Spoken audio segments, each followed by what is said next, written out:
my mother said, 3 hours after I told her my husband and 2 children were dead. That sentence. 7 seconds of silence on the phone before she hung up.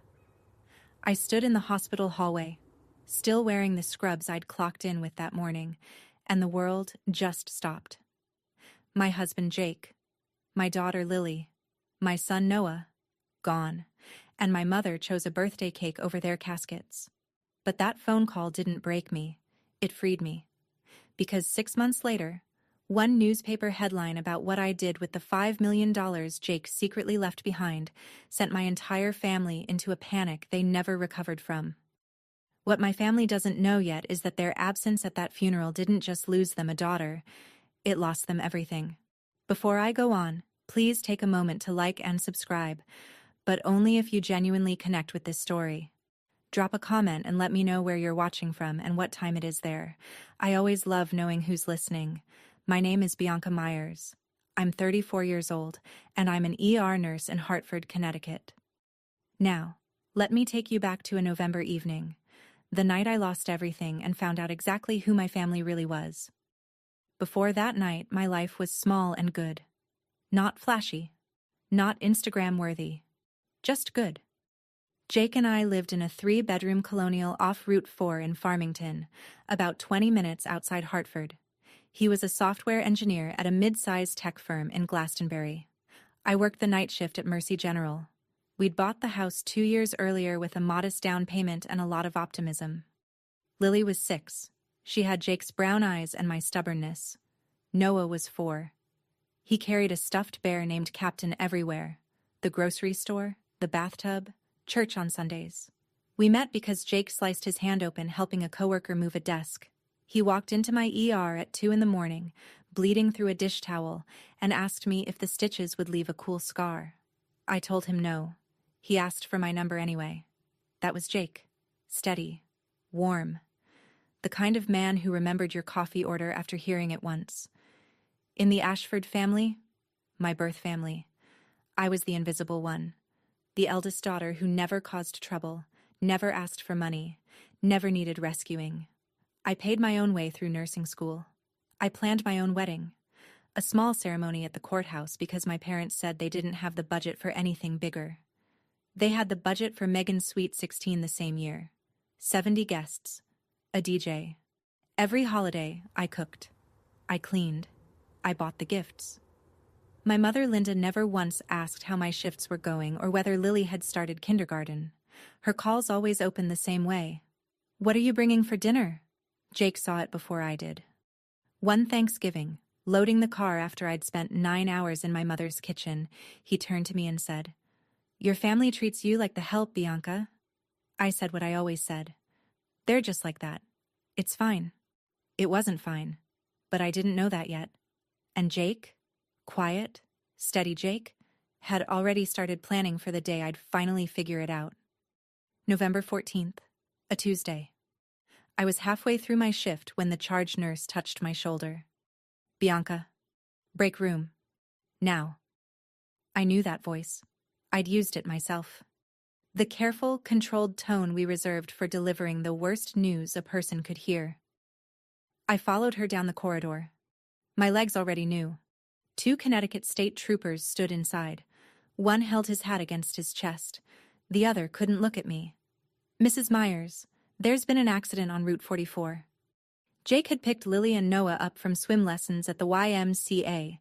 They were 7 minutes from home. A man named Gerald Fenton, 41 years old, blood alcohol level twice the legal limit, ran a red light at 53 miles per hour and hit the passenger side of our Honda Accord. Jake died at the scene. Lily died in the ambulance. Noah made it to Mercy General, my hospital, my ER. But I was in the break room when they brought him in. He was gone before I reached the trauma bay. 3 minutes. That's what the trooper said. 3 minutes between my break room and Noah's last breath. I don't remember sitting down. I remember the floor, the cold linoleum, the fluorescent light buzzing above me like it didn't know the world had just ended. My coworker Angela knelt beside me. She didn't say anything. She just held my hand. At some point, I don't know how much later, I picked up my phone. My hands were shaking so badly I could barely unlock the screen. I called my mother. It was instinct, primal. When everything falls apart, you call your mom. The phone rang 4 times. I heard music in the background. Laughter. Megan's voice singing off key. Then my mother picked up. Hello? Bianca? Make it quick. We're about to cut the cake. Mom. My voice cracked on the word. Jake is dead. Lily and Noah are dead. I need you. Silence. 3 seconds. 5. I could hear the party behind her. Someone clinking a glass. A child laughing. Then my mother's voice dropped low, the way it always did when she didn't want guests to overhear something unpleasant. Bianca, I hear you. That's terrible. But today is Megan's birthday. We have 30 people here. We can't just leave. I pressed the phone harder against my ear, sure I'd misheard. Mom, my husband, my children, they're gone. I know, honey. But what do you want me to do right now? Megan will be devastated if we leave her party. Call your friend. The one from the hospital. She'll help you.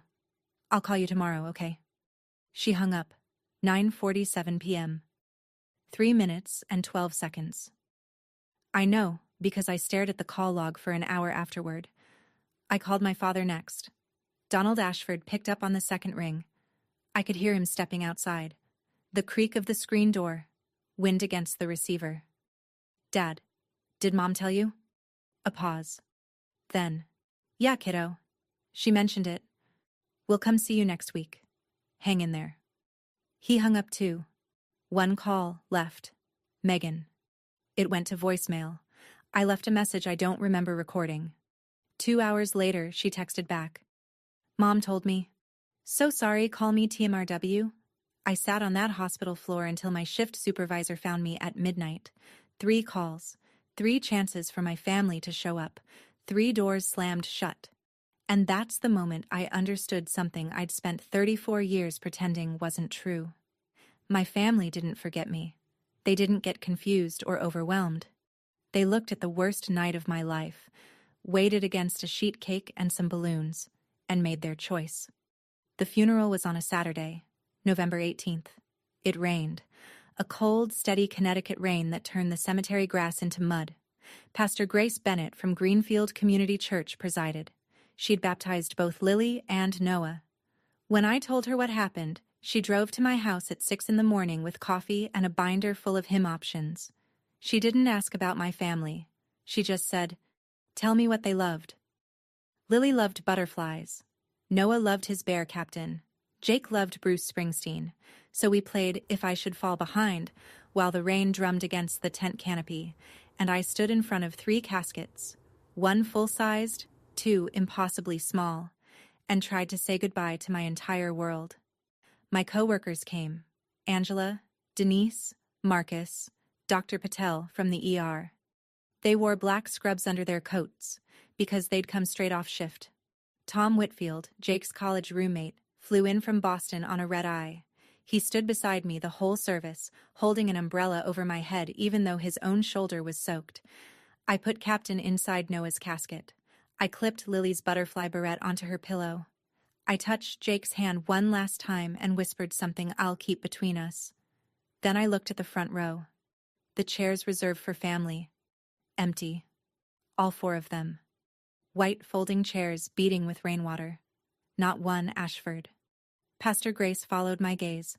She reached over and squeezed my wrist. She didn't say anything. She didn't need to. After the burial, Tom helped me carry flowers to the car. He stopped at the driver's side and looked at me with an expression I can still picture. Confusion mixed with something sharper. Bianca, where's your family? I shook my head. That was all I could manage. Tom stared at me for a long time, rain running down his face. He nodded once. He didn't ask again. But I could tell.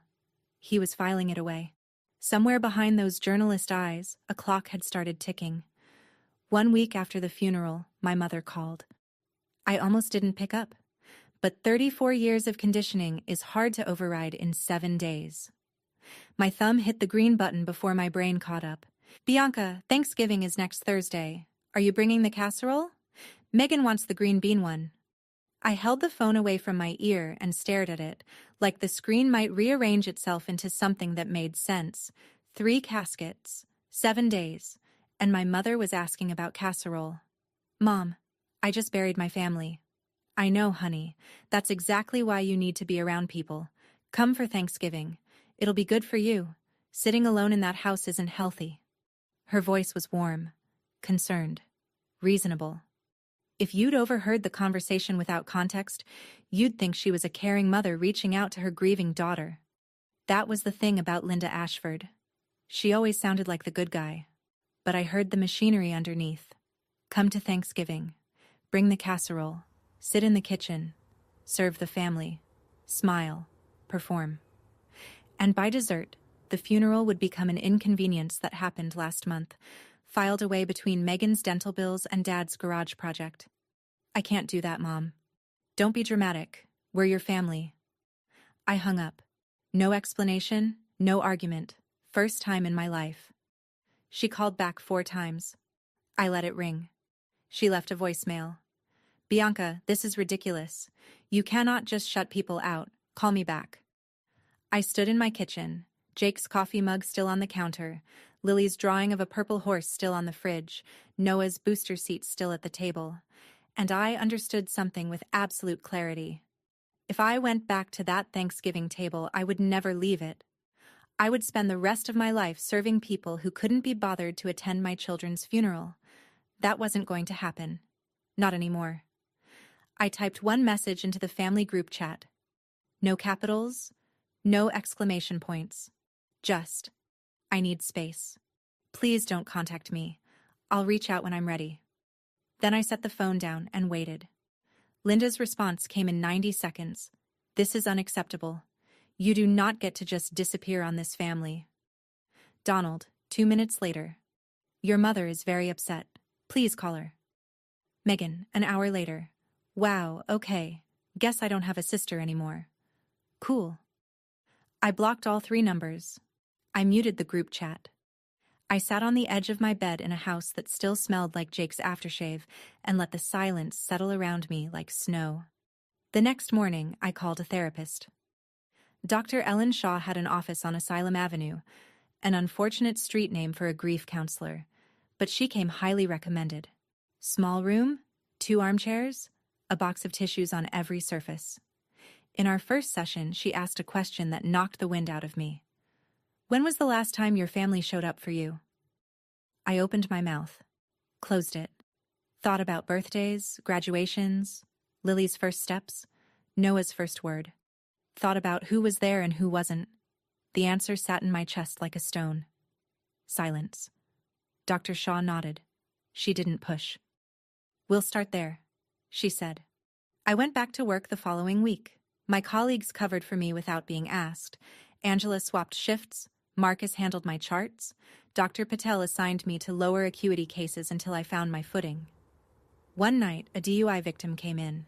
19 years old. Shattered pelvis. I made it to the supply closet before my knees buckled. Tom Whitfield called that same week. Just checking in. How are you, really? I'm surviving, I told him. That's enough for now. Jake's lawyer called me, Tom said. Robert Calloway. He needs to talk to you about some paperwork Jake filed. You know him? I didn't. I didn't know Jake had a lawyer at all. Robert Calloway's office was on the 2nd floor of a brick building in West Hartford, above a bakery that made the whole stairwell smell like sourdough. He was a tall man, mid-50s, with reading glasses and a handshake that felt like a promise.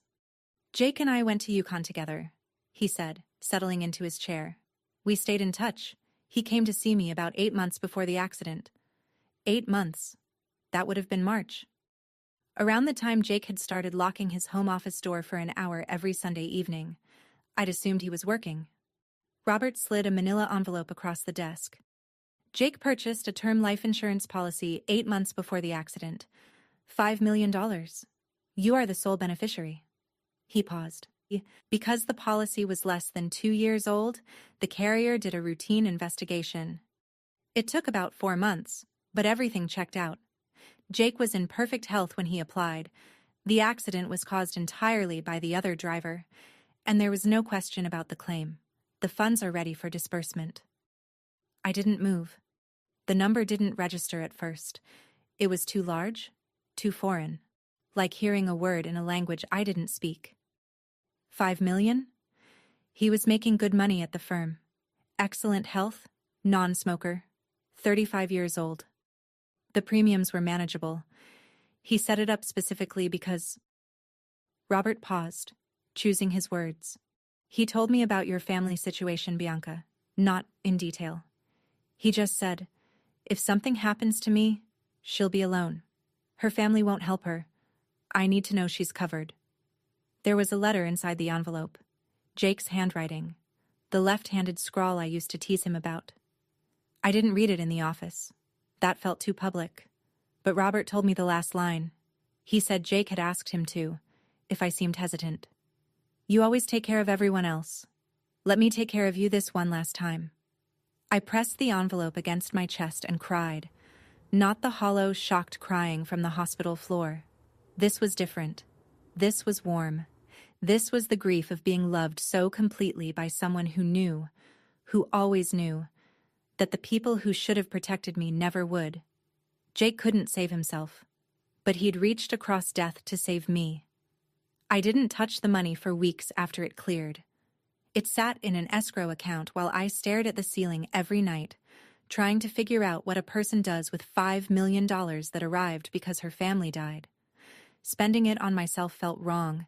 Saving it felt hollow. The number was a ghost, Jake-shaped, Lily-shaped, Noah-shaped, and I couldn't look at it without seeing their faces. Dr. Shaw was the one who cracked it open. What would Jake want you to do with this? I thought about that for a long time. I thought about the 19-year-old DUI victim in my ER, the one whose mother sat in the waiting room for 6 hours, in the same clothes she'd been wearing when the police showed up at her door.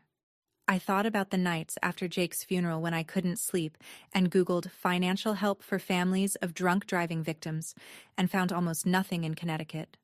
I thought about sitting alone in that cemetery in the rain. No family should face what I faced alone, I said. The idea took shape slowly, then all at once. A foundation. Not a memorial plaque or a bench in a park. Something that worked. That paid for funerals when families couldn't afford them. That covered rent for the first 3 months of shock. That connected survivors with grief counselors who actually returned their calls. I phoned Robert that evening. I want to start a foundation, in Jake's name, and Lily's, and Noah's. I'll set it up, he said. 501c3. We'll do this right. I kept a portion for myself, enough to pay off the mortgage, build an emergency fund, breathe without panic. Jake would have insisted.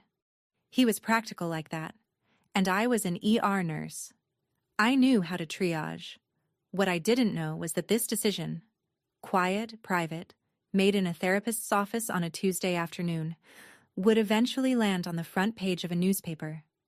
And that front page would reach a house in Glastonbury, where a woman named Linda Ashford was about to discover that the daughter she'd dismissed had become someone she couldn't ignore. While I built the foundation, the truth was building something of its own. In a town like Farmington, nothing stays secret. People talk at the diner. They talk after church. They talk in the checkout line at Stop and Shop. And the question that kept circling back, over coffee, over casseroles, over choir practice at Greenfield Community Church, was a simple one. Where was Bianca's family? Pastor Grace never said a word publicly. She didn't need to. She'd presided over a funeral with 3 caskets and an empty front row. People noticed. People remembered. It started small. Linda was at the church potluck in January when Barbara Hensley from the Women's Fellowship asked, "How's Bianca doing? We heard about the accident. Just awful." My mother smiled her church smile, the one that looked like concern but cost her nothing. "She's doing fine. Just needs some time." Then Carol Dunning, our neighbor of 22 years, the woman who'd watched me grow up, asked the question Linda wasn't ready for. "Were you at the funeral, Linda?" "I didn't see you." "We had a family commitment that day." Carol looked at her, didn't blink, didn't nod. just looked. Then she picked up her plate and moved to another table. Megan felt it too. Her friends started asking about me. She gave them the script. My sister is being dramatic. She cut us off for no reason. It worked. Until someone asked the follow-up. Wait, you didn't go to the funeral? Megan had no good answer for that. My mother called my father into the kitchen one evening. I know this because Donald told me later, in a text message I wasn't expecting. Linda stood at the counter, arms crossed, jaw tight. We need to get Bianca back before this gets worse. People are talking. Not, we need to apologize. Not, we were wrong. Not, our grandchildren are dead and we didn't say goodbye. People are talking. That was what mattered. The image, the story, the performance. Linda Ashford had spent 61 years directing the family narrative, and for the first time, someone else was holding the pen. By March, 4 months after the accident, the foundation paperwork was nearly complete. Robert had filed the 501c3 application. I'd drafted a mission statement at my kitchen table at 2 a.m, still in scrubs, with Jake's letter propped against the salt shaker. I had a name, the Myers Family Foundation. I also had a purpose, and for the first time since November, I woke up in the morning with a reason to get out of bed that wasn't just obligation. Meanwhile, my mother was busy too. Linda had a network, church friends, neighborhood acquaintances, a cousin in Glastonbury, who heard things from a paralegal, who knew a financial planner. Word traveled the way it always does in small-town Connecticut. Slowly, then everywhere, at once. Someone mentioned at a fellowship dinner that Bianca Myers had received a significant insurance payout. Someone else mentioned the word foundation. By the time the information reached Linda, it had been rounded up and polished into something irresistible. Jake left her money, Linda told my father. Insurance. A lot. How much? Donald asked. Enough that she's starting some kind of charity. I can picture my father in that moment, sitting in his recliner, beer on the armrest, staring at the muted television, doing the math, not the emotional math, the financial math. Maybe we should call her, he said. But Linda was smarter than a phone call. She knew I'd blocked them. So she went to Pastor Grace instead. Pastor, my daughter is grieving and she's pushing everyone away. We're worried about her. Could you help us bring the family together? Maybe a prayer meeting? Something gentle. Pastor Grace listened. She nodded slowly. She said, I'll think about it, Linda. But later that night, alone in her study, Grace Bennett sat with the memory of 3 caskets and 4 empty chairs, and she thought very carefully about what gentle meant to a woman like Linda Ashford. 2 weeks later, Tom Whitfield called.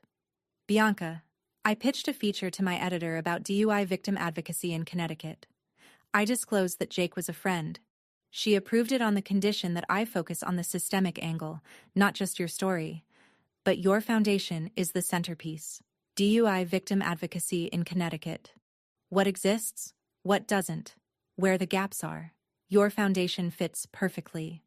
Would you be open to an interview? I hesitated.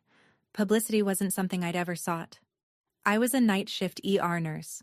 My idea of public speaking was reading triage notes to an attending at 3 a.m. But Tom wasn't asking me to perform. He was asking me to tell the truth. And the truth was the only thing I had left that still felt solid. Okay, I said. But I'm not doing this for attention. I know. That's why it matters. We met at a coffee shop near the hospital. Tom set up a recorder between our mugs and let me talk. I told him about Jake, the stitches, the scar question, the Sunday evenings behind a locked office door that turned out to be insurance research. I told him about Lily's butterflies and Noah's bear. I told him about the foundation and the 5 families we'd already identified for our first round of support. Then he asked the question, You organized the funeral alone? I stirred my coffee. Jake's friends were there, my coworkers, my pastor. Tom waited. He was good at silence. My birth family wasn't. He didn't press. He just wrote it down. Before he left, he asked if he could include that detail.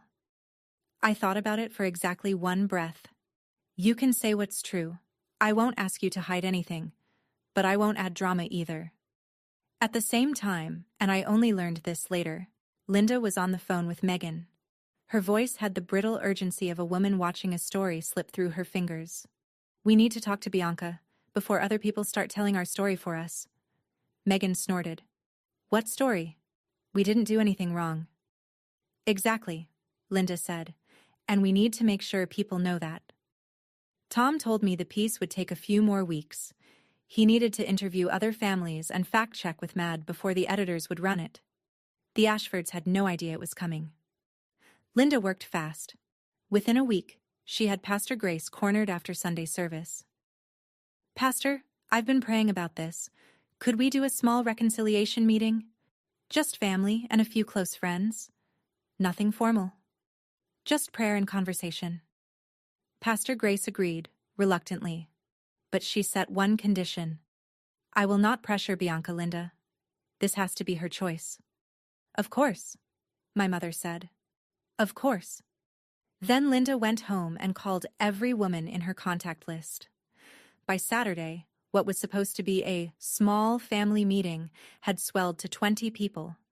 The entire Women's Fellowship Board, 3 couples from the neighborhood, and Carol Dunning, who Linda specifically invited because Carol's earlier question at the potluck still burned. Linda wanted an audience. She wanted witnesses who would see her cry, see her reach out, and conclude that Bianca was the problem. The invitation reached me through a text from a number I didn't recognize. Linda had borrowed a friend's phone. Bianca, Pastor Grace is organizing a family prayer meeting this Sunday. Everyone in church wants to see you. Please come. For your children's memory. For your children's memory. She used their names like currency. I called Pastor Grace immediately. Did you set this up? Grace sighed. Your mother asked for a small gathering. I agreed to that. But I just heard she's invited half the congregation. Bianca, I'm concerned about what she's planning. I sat in my car in the hospital parking lot and thought about it for a long time. The old Bianca would have stayed home, would have protected herself. But the old Bianca also would have brought a casserole to Thanksgiving 3 weeks after burying her children. I wasn't her anymore. I'll be there, I told Grace. Not for my mother. For me.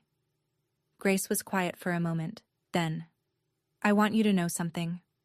I told your mother I was at the funeral that day. She didn't blink, Bianca. She didn't even blink. Sunday. 2 o'clock. The fellowship room at Greenfield Community Church. I walked in and counted. 22 people.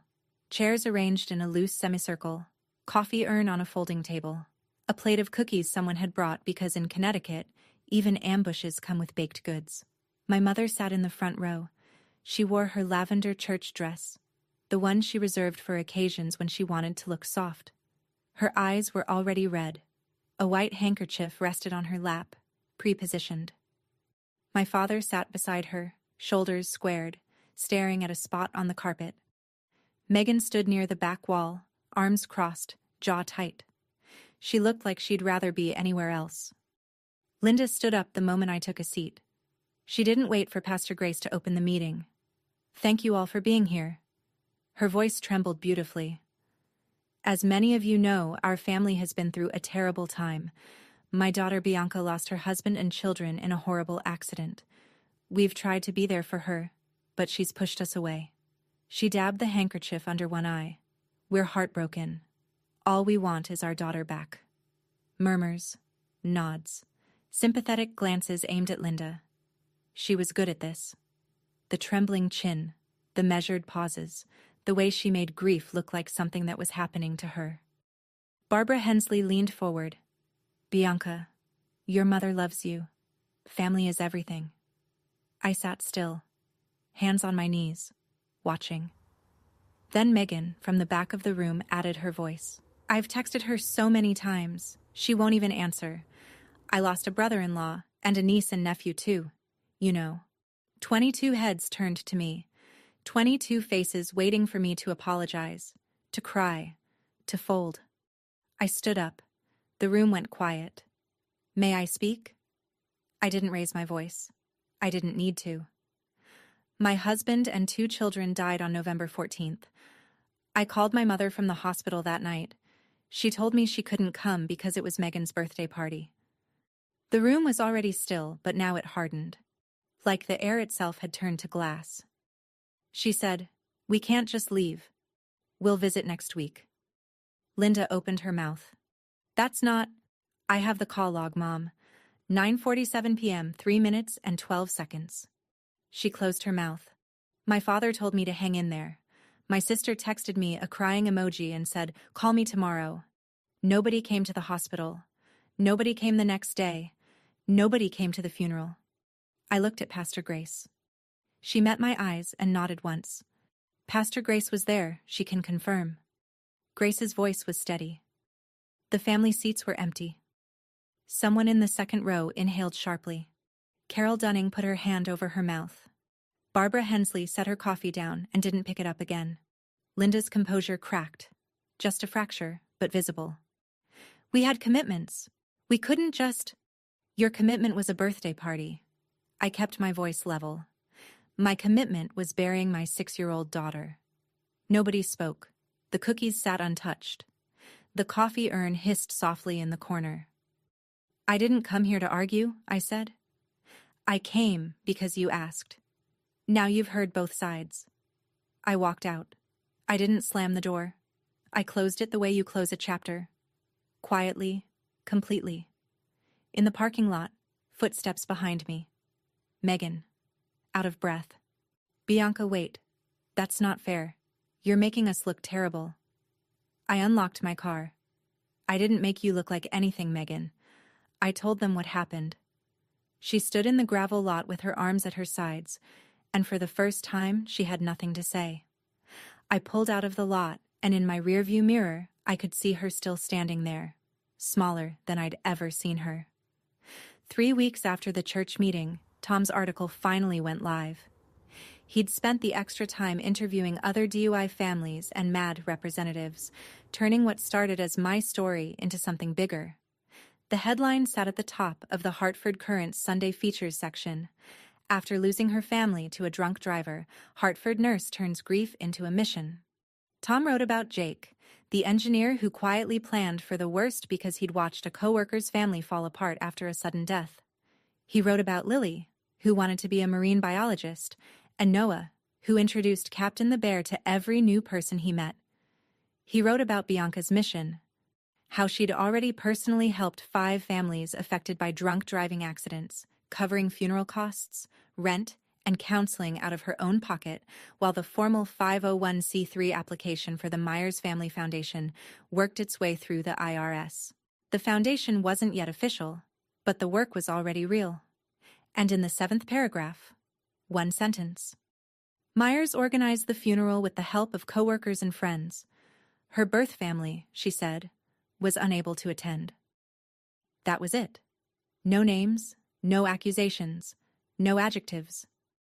Just 8 words that landed like a dropped piano. The article was shared 4,000 times in the first 48 hours. NBC Connecticut called on Monday. MAD's Connecticut chapter emailed on Tuesday. A producer from a Hartford radio station left a voicemail asking if I'd come on air. My inbox filled with messages from strangers. A woman in Bridgeport. "My son was killed by a drunk driver last year. I couldn't afford his burial. Thank you for what you're doing." A retired firefighter in New Haven. "Your husband was a good man. You're honoring him right." I sat at my kitchen table reading those messages until 3 in the morning. The house was quiet. Jake's mug was still on the counter. I hadn't moved it, and I wasn't going to. Lily's purple horse drawing was still on the fridge. Noah's booster seat was still at the table. I wasn't looking for attention. I wasn't trying to expose anyone. I was just building something so that 3 lives wouldn't be reduced to a police report number, but attention has its own plans. And 30 miles away, in a house in Glastonbury, a woman named Linda Ashford was about to open her phone to a text message from her neighbor Carol that read, "Linda, is this your Bianca?" Linda read the article 3 times. I know because Megan told me later, during one of her visits I didn't ask for, that their mother sat at the kitchen table with her reading glasses on and her lips pressed into a white line, Scrolling. Then the phone calls started. Barbara Hensley called first. Polite. Careful. Linda, I saw the article about Bianca. That poor girl. I had no idea about the foundation. What a beautiful thing she's doing. Pause. It mentioned the funeral, that the family wasn't there. It's complicated, Barbara. Of course. Click. Her sister in Florida called next, Aunt Rachel, less polite. Linda, tell me you were at that funeral. It's complicated. Silence. A long one. Then, what was complicated about it? At church that Sunday, the seats around Linda thinned. Nobody confronted her. Nobody had to. The architecture of a small-town social circle doesn't require confrontation. It just requires a slight turning of chairs, a half-second delay before someone says hello, an invitation that doesn't arrive. Pastor Grace didn't mention the article from the pulpit. She preached about presence, about showing up, about the difference between saying you love someone and proving it. Linda sat through the sermon with her back straight and her hands folded, and didn't stay for coffee afterward. Megan got it worse online.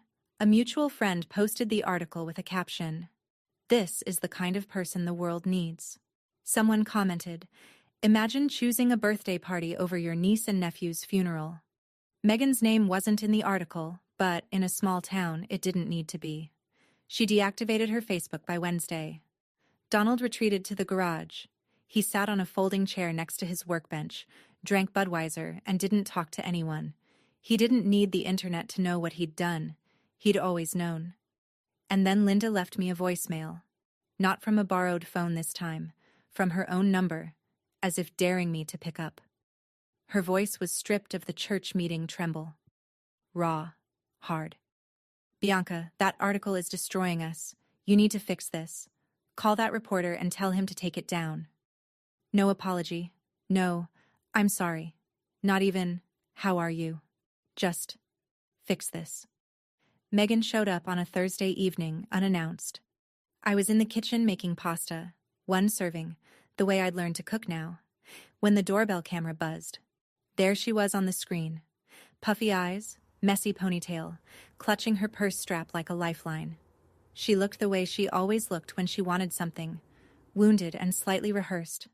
Part of me, the part Dr. Shaw was teaching me to listen to, wanted to see if Megan had actually changed, if the church meeting had cracked something open.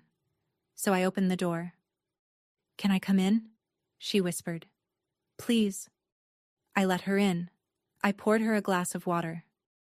I sat across from her at the kitchen table, the table where Noah's booster seat still occupied the fourth chair, and I waited. Megan cried for 10 minutes straight. Real tears or performance tears.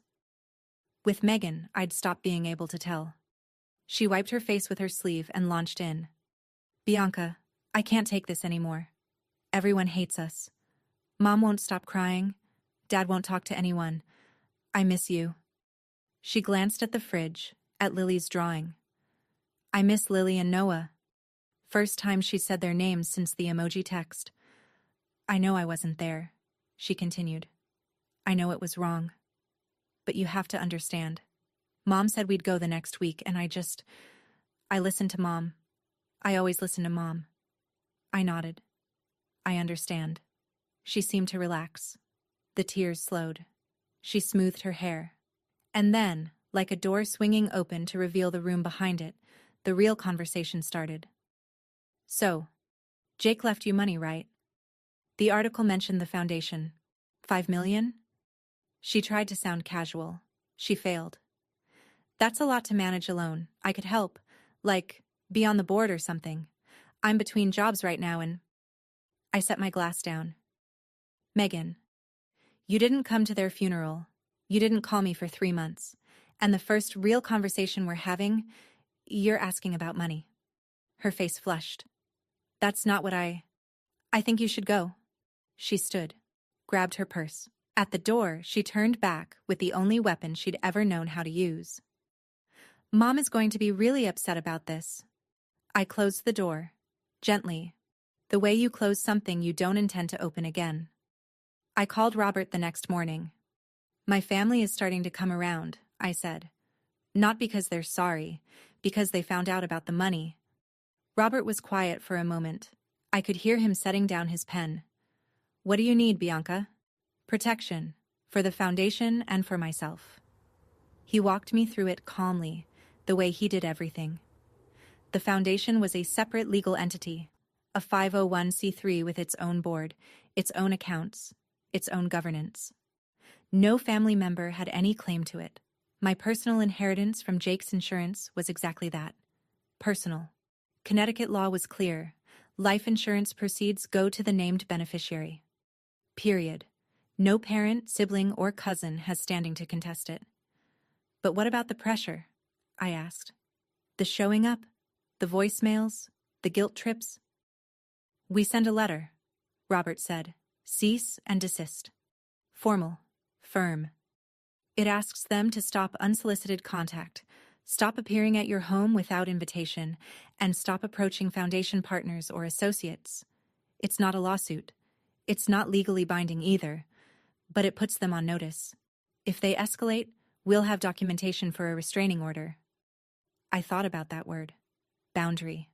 Dr. Shaw used it every week. It had always sounded clinical to me, like something in a textbook, not something you mail to your mother. Send it, I said. Robert paused. Are you sure?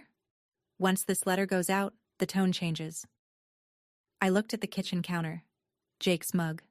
Still there, still unwashed. I kept it that way on purpose.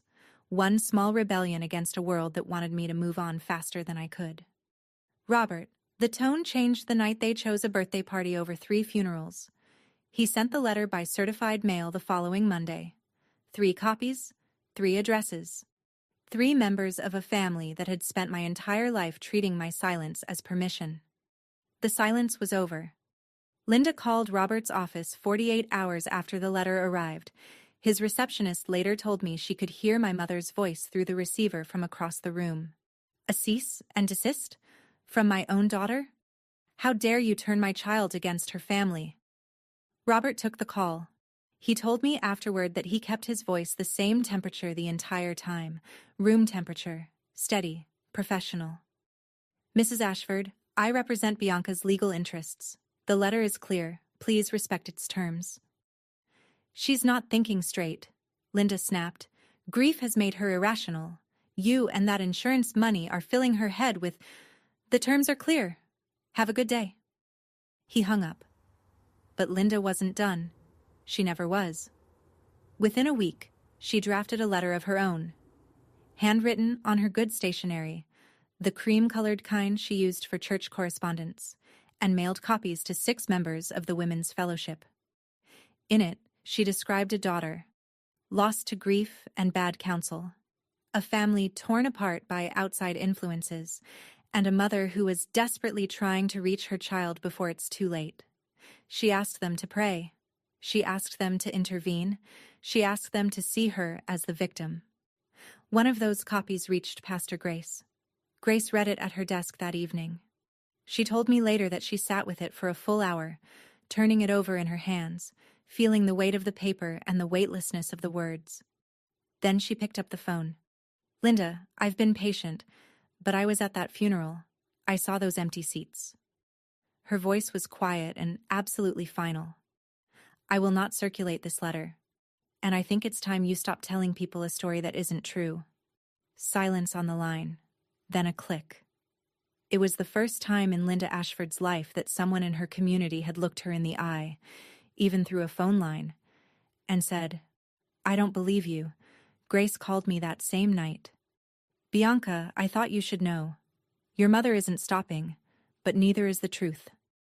6 months after the article, just past the 1-year anniversary, the Myers Family Foundation, now officially a 501c3, with MAD Connecticut as its anchor partner, held its first fundraising gala. We booked the Pond House in Elizabeth Park, a bright, windowed venue that overlooked the Rose Gardens.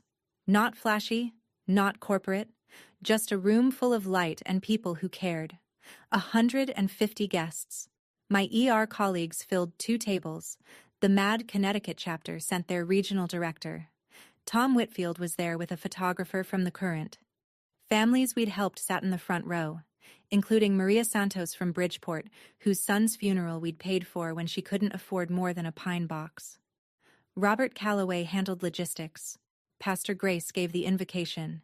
The coordinator I'd hired, a former social worker named Janet, ran the silent auction. Everything felt intentional, earned, real. When it was my turn to speak, I walked to the podium and looked out at 150 faces. The screen behind me glowed with 3 photographs. Jake in his Yukon sweatshirt, grinning. Lily on her first day of kindergarten, gap-toothed, holding a butterfly lunchbox. Noah at the beach, Captain the Bear Sandy and Soggy under one arm. I gripped the podium's edge, steadied myself. Then I spoke. My husband Jake believed in preparing for the worst, so the people he loved could have the best. He didn't know he'd be right. I paused. Swallowed. But because of him, 5 families this year didn't have to face their worst moments alone. 12 children still have a parent who can pay rent this month. 8 survivors are in counseling, and 3 funerals were held with dignity instead of debt. The room applauded. Maria Santos stood first, then the others. Tom's photographer captured the moment. Me at the podium, Jake's face on the screen, the audience rising.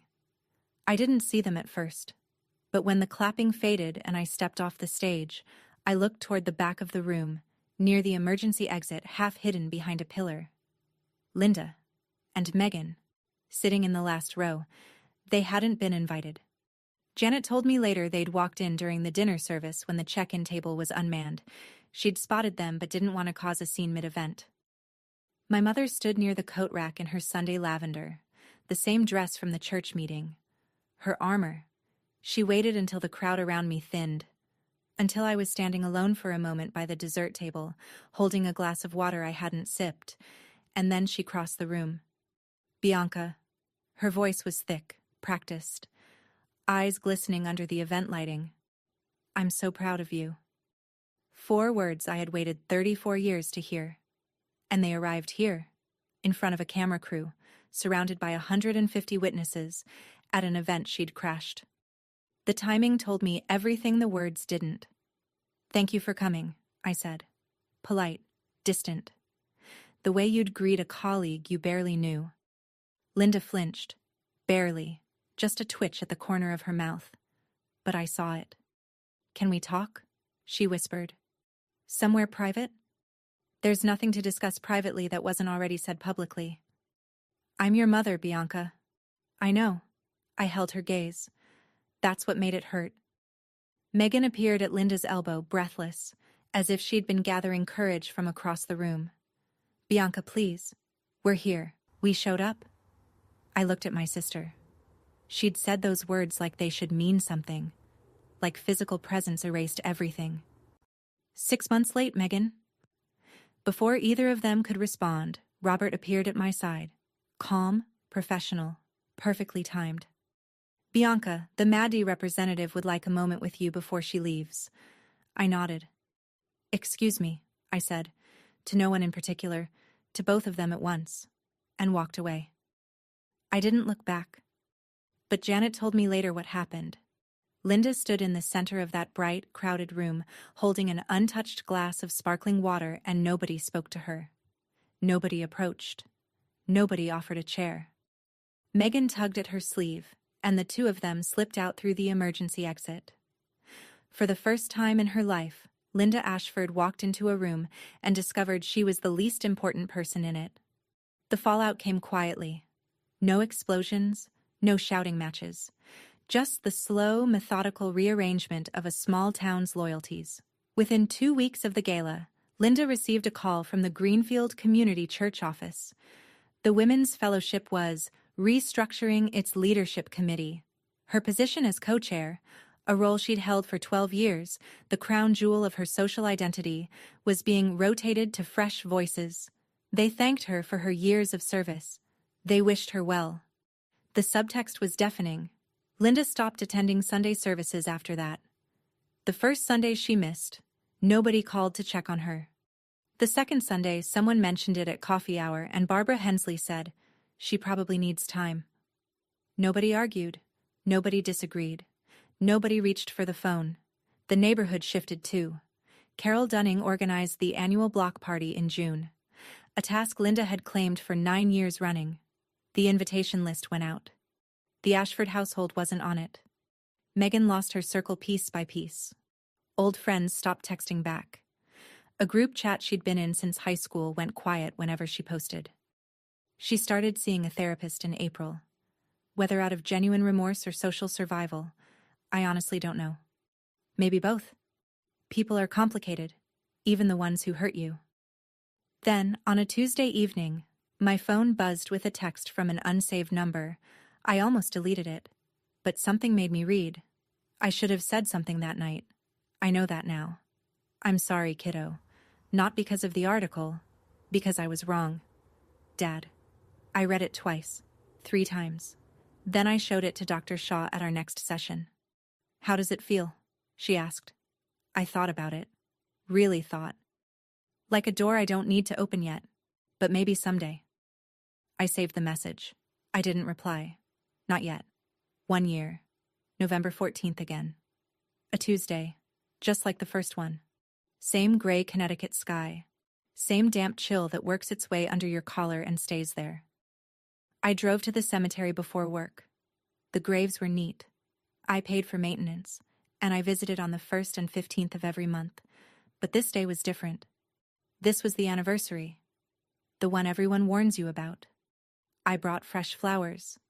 Sunflowers for Jake, because he said roses were boring. A small bouquet of daisies shaped like butterflies for Lily. The florist had started making them special for me. And for Noah, a new captain. The original was buried with him, but I kept a rotation going. It felt right. It felt like something he'd understand.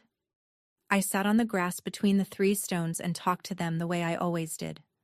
Out loud, no self-consciousness, the way I used to talk to Jake while he was cooking and I was folding laundry in the next room. I told them about the foundation, about Maria Santos, whose son now had a headstone instead of a number, about the family in New London whose landlord had been about to evict them a week after their daughter's accident, about the grief counselor we'd hired full-time in January. I told Jake about his letter, how I kept it in my nightstand and read the last line whenever the house got too quiet, how I'd finally understood what he'd been doing those Sunday evenings, not hiding from me, but building a wall between me and the worst-case scenario. "You always said I'd take care of everyone but myself," I whispered. "I'm trying, Jake. I'm really trying." The wind picked up. The sunflowers bent sideways. Somewhere behind me, a cardinal landed on a branch and stayed there, watching me with one black eye, still as a heartbeat. I was different now. Not healed. I don't think that word applies. But different. Steadier. I said no when I meant no. I didn't apologize for taking up space. I didn't cook for people who hadn't earned a seat at my table. Dr. Shaw told me once, "You're not who you were a year ago." I said, "No. I'm who I should have been all along." If you're listening right now and you recognize your family in this story, the dismissiveness, the guilt trips, the way they make you feel like your pain is an inconvenience, I want you to hear something. You're not crazy. You're not dramatic. You're not ungrateful. Setting boundaries with family is the hardest thing I've ever done. Harder than 12-hour ER shifts. Harder than reading Jake's letter for the first time. Harder, even, than standing in front of those 3 caskets in the rain. Because with grief, at least the world understands.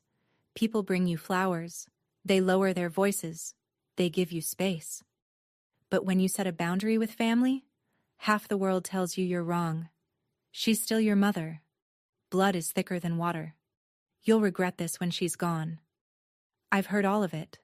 From coworkers, from neighbors, from well-meaning strangers in the comments of Tom's article.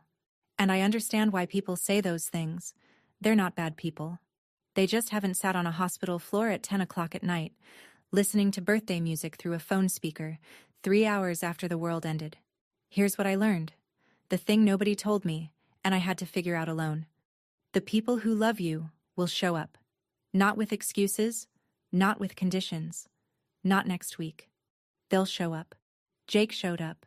Every single day of our marriage, he showed up. My co-workers showed up. In black scrubs, straight off shift, standing in the rain. Pastor Grace showed up. Tom showed up. And now, every family the foundation helps, they're my family too. I'm not telling you to cut off your parents. That's your call, not mine. But I am telling you this. Your peace is not negotiable. And if someone treats your worst day as an inconvenience, you have every right to build a life without them in it. So where do things stand now? My father still texts sometimes. Short messages, never demanding. Thinking of you. Once. Saw a butterfly at the hardware store. Thought of Lily. I read everyone. I haven't replied yet. But I haven't blocked him either. That feels like enough for now. Linda is still Linda. Last month she recruited a family friend to call me. A woman named Diane who I haven't spoken to since high school. 10 minutes into the conversation, Diane casually mentioned, "Your mother isn't doing well. Her blood pressure, her nerves. Same playbook, same script." I recognized it the way you recognize a song you've heard 1,000 times. I wished Diane well and hung up. Megan sent a letter. Handwritten, on notebook paper. Not Linda's cream-colored stationery. Long. Messy. Ink smudges where she'd crossed things out and started over. "I'm in therapy now," she wrote. "I'm starting to see things I didn't want to see. I'm not asking for anything. I just wanted you to know." I put the letter in my nightstand drawer next to Jake's. I haven't answered it. Maybe I will. Maybe I won't. Forgiveness isn't a door I've closed. But it's not one I'll walk through just because someone knocks. The foundation is growing. In its second year, we've helped 15 families. MAD Connecticut is a full partner. I was asked to testify at the state capitol about DUI sentencing reform. I said yes. I still work the night shift at Mercy General. Still wear the scrubs. Still clock in at 7 and clock out at 7. The money didn't change what I do. It changed what I'm able to build around it. And every night before I sleep, I whisper the same thing into the quiet of an empty house that isn't really empty at all. Good night, Jake. Good night, Lily. Good night, Noah. I carried your love today. I'll carry it again tomorrow. Last week, a 4-year-old girl came into my ER. She'd fallen off a swing and fractured her wrist. Not serious. Routine. But she was clutching a stuffed rabbit, and she was crying the way Noah used to cry. That high, breathless wail that isn't about the pain. Not really. It's about being scared. About wanting someone to say, "You're okay. I'm here." I held her good hand while Dr. Patel set the splint. I told her she was brave. I told her the rabbit was brave too. She stopped crying and asked me if the rabbit could have a bandage. I wrapped a piece of gauze around the rabbit's paw and she smiled so wide it broke something open inside my chest. I made it to the supply closet. 30 seconds. That's all I needed. 30 seconds to press my forehead against the shelf, breathe, and let the wave pass. Then I went back in. Finished my shift. Drove home. Grief doesn't end. It just changes shape. Some days it's a wave that knocks you sideways. Some days it's a whisper. But it's always there, always present, and that's okay. Because it means I loved them, and love doesn't expire. Jake left me $5 million, but the real inheritance was the lesson, the one I'm still learning, every day, every shift, every time I visit those 3 graves with fresh flowers and a new captain for Noah. Show up, not next week, not when it's convenient, not when the party's over. Now, if you're someone's person, be there. And if you can't be there, at least don't pretend you were. My name is Bianca Myers. I'm an ER nurse, a widow, a mother of angels, and the founder of the Myers Family Foundation. I'm still standing. Not because my family held me up, but because I finally learned to hold myself. And that's my story. Thank you for staying until the end. Now I want to hear yours. Drop a comment below. Have you ever had to set a boundary with someone you love? What happened? If Bianca's journey gave you even a little strength today, hit that subscribe button.